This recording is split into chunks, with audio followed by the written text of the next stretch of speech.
যেমন সহজ তেমন খেতেও দারুণ টেস্ট। একবার এই স্টাইলে মোগলাই পরোটা বানিয়ে দেখুন, খেতে একদম সুপার টেস্ট লাগবে।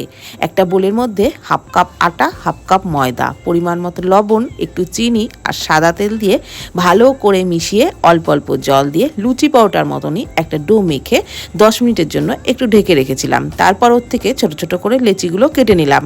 এক একটি লেচিকে রুটির মতন সাইজের করেই বেলে নিলাম। তারপর একটা বাটির উপর একটা রুটি বসিয়ে তার মধ্যে একটা ডিম ফাটিয়ে দিলাম, পরিমাণ মতো লবণ, একটু গোলমরিচ গুঁড়ো, পেঁয়াজ কুচি, গ্রেট করা গাজর, কাঁচা লঙ্কা কুচি আর ক্যাপসিকাম কুচি দিয়ে দিলাম, একটু ধনে পাতা কুচি আর অল্প পরিমাণে একটু চিজ।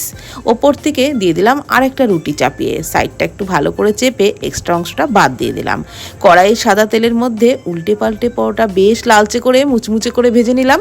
তাহলেই তৈরি হয়ে গেল দারুণ স্বাদের একদম ইউনিক স্টাইলের মোগলাই পরোটা। এইভাবে বানিয়ে দেখুন, যেমন স্বাস্থ্যকর হবে তেমন খেতেও দারুণ টেস্ট হবে।